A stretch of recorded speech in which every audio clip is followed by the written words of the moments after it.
പഠിച്ചതെല്ലാം മറന്നു പോകുന്നു, ഞാൻ കുറേ പഠിക്കുന്നുണ്ട് പക്ഷെ പഠിച്ചതൊന്നും ഓർമ്മ നിൽക്കുന്നില്ല, പഠിച്ചത് മറന്നു പോകുന്നു, എന്താ ചെയ്യുക, ഇതിനുള്ള സൊല്യൂഷൻ എന്താണ്? പല കുട്ടികളും എന്നോട് ചോദിക്കുന്ന ചോദ്യമാണ്.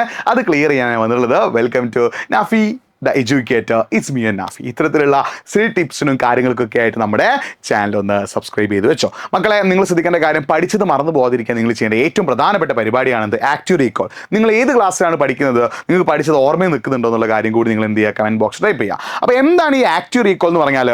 ആക്റ്റീവ് റീകോളിൽ 3 സ്റ്റെപ്പ് ഉണ്ട്. അതായത് നിങ്ങൾ ശ്രദ്ധിക്കേണ്ട കാര്യം എന്താ വെച്ചാൽ, ആദ്യം നിങ്ങൾ ആക്റ്റീവ് റീകോൾ ചെയ്യുന്നതിന് മുന്നേ നിങ്ങൾ പഠിക്കുമ്പോൾ സ്റ്റഡി ബൈ പാർട്സ്, പാർട്ടാക്കി പഠിക്കണം. ഒരിക്കലും ഒരു ചാപ്റ്ററോ അല്ലെങ്കിൽ ഒരു സബ്ജക്റ്റോ ഒറ്റയടിക്ക് പഠിച്ചു തീർക്കാൻ നിങ്ങൾ എന്ത് ചെയ്യരുത്, വിചാരിക്കരുത്.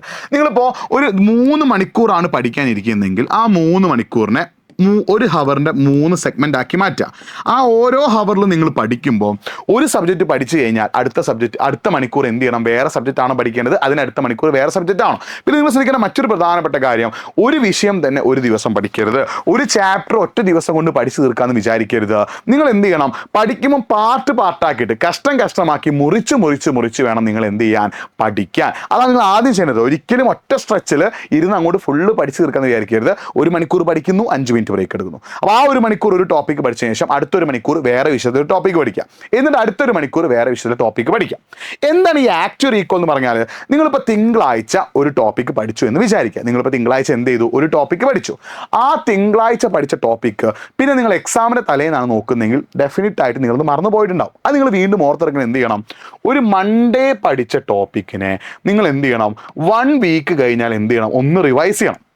ആ റിവിഷൻ എന്ന് പറഞ്ഞാൽ എന്താ? നിങ്ങൾ ബാത്റൂമിൽ കുളിക്കുമ്പോഴാവാം, നിങ്ങൾ സ്കൂളിലേക്ക് നടക്കുമ്പോഴാവാം, ഭക്ഷണം കഴിക്കുമ്പോഴാവാം, നിങ്ങളിങ്ങനെ വെറുതെ ഇരിക്കുമ്പോഴാവാം, അല്ലെങ്കിൽ ഉറങ്ങുന്നതിന് മുന്നേ കുറച്ച് നേരം ഇങ്ങനെ കിടന്ന് ആലോചിക്കുമ്പോഴാവാം. നിങ്ങൾ വെറുതെ ഇരിക്കുന്ന സമയത്തൊക്കെ എന്ത് ചെയ്യുക, ഈ പഠിച്ച കാര്യങ്ങൾ നിങ്ങൾ എന്ത് ചെയ്യുക, ഒന്ന് ആലോചിച്ച് നോക്കുക. നിങ്ങൾ വെറുതെ ഇരിക്കുന്ന സമയത്ത് ഈ പഠിച്ച കാര്യങ്ങളൊന്ന് ആലോചിക്കുക. അതിന് വിളിക്കുന്ന പേരാണ് ആക്റ്റീവ് റീകോൾ.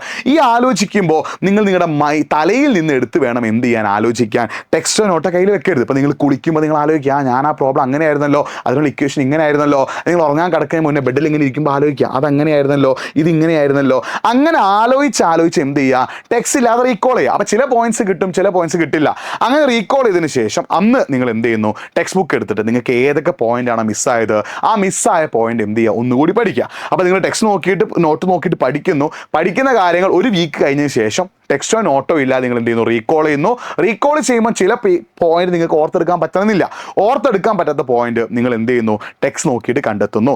ഈ പരിപാടി, അതായത് പഠിക്കുന്നു, 1 വീക്ക് കഴിഞ്ഞിട്ട് റീകോൾ ചെയ്യുന്നു, പഠിക്കുന്നു, 1 വീക്ക് കഴിഞ്ഞിട്ട് റീകോൾ ചെയ്യുന്നു. ഇതിങ്ങനെ ഇടയ്ക്കിടയ്ക്ക് എന്ത് ചെയ്യണം, റിപ്പീറ്റ് ചെയ്യണം. അപ്പോൾ നിങ്ങൾ ഒരു മാസത്തിലെ 1ാമത്തെ ആഴ്ച ഒരു ടോപ്പിക്ക് പഠിച്ചു എന്ന് വിചാരിക്കുക. അടുത്ത ആഴ്ച എന്ത് ചെയ്യുന്നു, അത് റീകോൾ ചെയ്യുന്നു.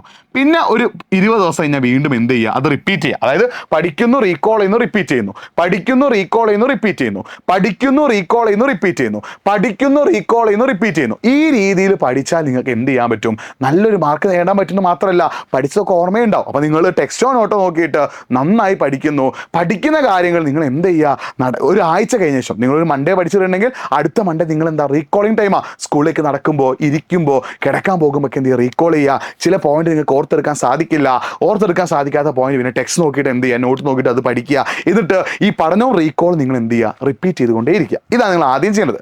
ഇതിന് ശേഷം നിങ്ങൾക്ക് എന്ത് ചെയ്യാം, സമ്മറൈസേഷൻ ചെയ്യുക. അതായത് നിങ്ങൾ എന്ത് ചെയ്യുന്നു, നിങ്ങൾ പഠിക്കുന്ന കാര്യങ്ങളൊന്ന് ചുരുക്കുക. നിങ്ങൾ പഠിക്കുന്ന കാര്യങ്ങളൊന്ന് ചുരുക്കിയിട്ട് ഇടയ്ക്കിടയ്ക്ക് ഒന്ന് റിവൈസ് ചെയ്ത് നോക്കുക. നിങ്ങൾ പഠിക്കുന്ന കാര്യങ്ങൾ ചുരുക്കിയിട്ട് എന്ത് ചെയ്യുക, ഇടയ്ക്കിടയ്ക്ക് റിവൈസ് ചെയ്യുക. പിന്നെ നിങ്ങൾക്ക് പഠിച്ചത് ഓർക്കാനായിട്ട് നിങ്ങൾക്ക് ചെയ്യാൻ പറ്റുന്ന ഒരു പരിപാടിയാണ് ടീച്ചിങ് അതേഴ്സ്, മറ്റുള്ള ആൾക്കാരെ പഠിപ്പിക്കുക. അപ്പോൾ നിങ്ങൾ സ്കൂളിൽ ഫ്രീ പീരീഡ് ഒക്കെ ഉണ്ടാകുമ്പോൾ നിങ്ങളുടെ ഫ്രണ്ട്സ് ഒരു ഗ്യാങ് ആയിട്ട് ഇങ്ങനെ കൂടിയിരിക്കുമ്പോൾ നിങ്ങൾ ഇന്നലെ പഠിച്ച കാര്യങ്ങൾ, ഇപ്പോൾ നിങ്ങൾ ഇന്നലെ മാത്സിൽ എന്തെങ്കിലും പഠിച്ചു, അല്ലെങ്കിൽ ഹിസ്റ്ററിയിൽ എന്തെങ്കിലും പഠിച്ചു, അല്ലെങ്കിൽ എക്കണോമിക്സിൽ എന്തെങ്കിലും പഠിച്ചു, ആ പഠിച്ച കാര്യങ്ങൾ നിങ്ങൾ എന്ത് ചെയ്യുന്നു, മറ്റുള്ള ആളുകളെ പഠിപ്പിക്കുക. എടാ, ഞാൻ ഇന്നലെ പഠിച്ചിട്ടുണ്ട്, ഈ തിയറി ഇങ്ങനെയാണ്, ഇത് കൊണ്ടത് ഇന്ന ആളാണ്, ഈ ലോ ഇങ്ങനെയാണ്. അപ്പോൾ നിങ്ങൾ പഠിച്ച കാര്യങ്ങൾ നിങ്ങളുടെ ഫ്രണ്ട്സിനെയോ മറ്റുള്ള ആളുകളെയോ പഠിപ്പിക്കുമ്പോൾ അത് എന്ത് ചെയ്യും, ആ പഠിച്ച കാര്യങ്ങൾ ഓർത്തെടുക്കാൻ നിങ്ങളെ കൂടുതൽ സഹായിക്കും.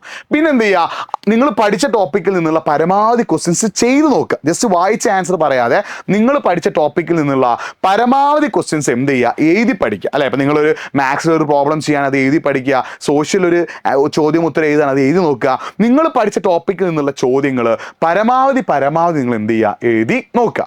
അത് മാത്രമല്ല, നിങ്ങൾ എന്ത് ചെയ്യുന്നു, ഒരു മൈൻഡ് മാപ്പ് തയ്യാറാക്കുന്നു. അതായത് ഒരു ചാപ്റ്ററിന്റെ മൈൻഡ് മാപ്പ് നിങ്ങൾക്ക് ChatGPT-യോ ജെമിനൈയോ അല്ലെങ്കിൽ ഏതെങ്കിലും ഒരു പെർപ്ലസിറ്റിയോ ഏതെങ്കിലും ഒരു AI ടൂളിനോ ചോദിച്ചാൽ നിങ്ങൾക്ക് എന്ത് ചെയ്യും, നിങ്ങളുടെ ചാപ്റ്ററിന് ഒരു മൈൻഡ് മാപ്പ് തയ്യാറാക്കി തരും. എന്നിട്ട് നിങ്ങൾ മന്ത്ലി വൺസ് ഒക്കെ എന്ത് ചെയ്യുക, മൈൻഡ് മാപ്പ് നോക്കിയിട്ട് ആ മൈൻഡ് മാപ്പിലുള്ള ഏതൊക്കെ ടോപ്പിക്ക് നിങ്ങൾ എന്ത് ചെയ്തിട്ടുണ്ട്, പഠിച്ചിട്ടുണ്ടെന്നുള്ള കാര്യം നിങ്ങൾ ഉറപ്പുവരുത്തുക. അപ്പം മൈൻഡ് മാപ്പ് തയ്യാറാക്കുന്നു, ആ മൈൻഡ് മാപ്പിലെ ഏതൊക്കെ ടോപ്പിക്ക് നിങ്ങൾ പഠിച്ചിട്ടുണ്ടെന്നുള്ള കാര്യം നിങ്ങൾ ഉറപ്പുവരുത്തുന്നു. പിന്നെ നിങ്ങൾ എന്ത് ചെയ്യുന്നു, ഈ സോഷ്യൽ ബയോളജി പോലെയുള്ള തിയറി സബ്ജക്റ്റ് ഉണ്ട്, ആ തിയറി സബ്ജക്റ്റുകൾ എഴുതുകയും കുറച്ചൊന്ന് ഉറക്കെ വായിച്ച് പഠിക്കുകയും ചെയ്യും. ഇത് എല്ലാവർക്കും ഓക്കെ ആണെന്നില്ല, എന്നാൽ ഓക്കെ ആവുന്ന ചില ആളുകളുണ്ടാവും. നിങ്ങൾ സോഷ്യൽ ബയോളജി പോലുള്ള തിയറി സബ്ജക്റ്റ് എഴുതുന്നു, വായിക്കുന്നു, ഉറക്കെ വായിക്കുന്നു, എഴുതുന്നു, ഉറക്കെ വായിക്കുന്നു. അപ്പോൾ നിങ്ങൾ എന്ത് ചെയ്യാണ്, യെസ്, വെതർ ആൻഡ് ക്ലൈമറ്റ് അല്ലെങ്കിൽ on the roof of the world അല്ലെങ്കിൽ എന്തെങ്കിലുമൊക്കെ ആവട്ടെ, നിങ്ങളിങ്ങനെ എഴുതുമ്പോൾ അത് വായിക്കുക. ഹിമാലയത്തിൻ്റെ ഫീച്ചേഴ്സ് ഇതാണ്, ഹിമാലയത്തിന് ഹിമാദ്രി, ഹിമാചൽ, ശിവാലിക്സ് ഡിവൈഡ് ചെയ്തിട്ടുണ്ട്, അതിൽ ശിവാലിക്സ് ഔട്ടർ ഹിമാലയമാണ്. നിങ്ങൾ എഴുതുന്നു, എഴുതുമ്പോൾ ഉറക്കെ വായിക്കുന്നു, എഴുതുന്നു, ഉറക്കെ വായിക്കുന്നു, എഴുതുന്നു, ഉറക്കെ വായിക്കുന്നു, എഴുതുന്നു, ഉറക്കെ വായിക്കുന്നു, എഴുതുന്നു, ഉറക്കെ വായിക്കുന്നു. ആ രീതിയിൽ നിങ്ങൾ പഠിച്ചു നോക്കുകയാണെങ്കിൽ കുറേ കൂടി നിങ്ങൾക്ക് ഓർമ്മയിൽ നിൽക്കാനുള്ള ചാൻസ് ഉണ്ട്. അപ്പോൾ ഈ രീതിയിലൊക്കെ നിങ്ങൾ എന്ത് ചെയ്യുക, പഠിക്കാൻ തയ്യാറാവുക കേട്ടോ. അപ്പോൾ നിങ്ങൾക്ക് പഠിക്കാൻ സ്റ്റഡി ടൈം ടേബിൾ ആവശ്യമാണെങ്കിൽ ഓൾറെഡി ഞാൻ എന്ത് ചെയ്തിട്ടുണ്ട്, എൻ്റെ ചാനൽ ഒരു സ്റ്റഡി ടൈം ടേബിൾ വീഡിയോ ചെയ്തിട്ട് നിങ്ങളൊന്ന് കാണാം. അപ്പോൾ ആക്റ്റീവ് റീകോൾ ചെയ്തിട്ട് മറ്റുള്ള ആളുകളെ പഠിപ്പിച്ചിട്ട് പഠിപ്പിക്കുന്ന കാര്യങ്ങൾ ഇങ്ങനെ ഉറക്കെ വായിച്ചിട്ട് അതിലെ പ്രോബ്ലംസ് മാക്സിമം പ്രാക്ടീസ് ചെയ്തിട്ട് ആ ടോപ്പിക്കിൽ നിന്ന് മൈൻഡ് മാപ്പ് തയ്യാറാക്കി ഓരോ മാസവും മൈൻഡ് മാപ്പിൽ ഏതൊക്കെ ടോപ്പിക്ക് നിങ്ങൾക്ക് ഓർമ്മയുണ്ടെന്ന് മനസ്സിലാക്കിയിട്ട് ആ രീതിയിലൊക്കെ പഠിക്കുകയാണ് മക്കളെ, നിങ്ങൾക്ക് എന്ത് ചെയ്യാൻ പറ്റും, നല്ലൊരു മാർക്ക് നേടാൻ പറ്റും. അപ്പോൾ ഉഷാറായിട്ട് പഠിക്കുക, സൂപ്പറായിട്ട് പഠിക്കുക. ഇത്തരത്തിലുള്ള എഡ്യൂക്കേഷൻ ടിപ്സിനായിട്ട് നമ്മുടെ ചാനൽ സബ്സ്ക്രൈബ് ചെയ്ത് വെച്ചോ. മറ്റൊരു വീഡിയോ ആയിട്ട് വീണ്ടും കാണാം. It's me Nafees signing off. Maximum ഫ്രണ്ട്സിലേക്ക് വീഡിയോ ഒന്ന് ഷെയർ ചെയ്യുക. വീണ്ടും കാണാം. It's me Nafees signing off. By.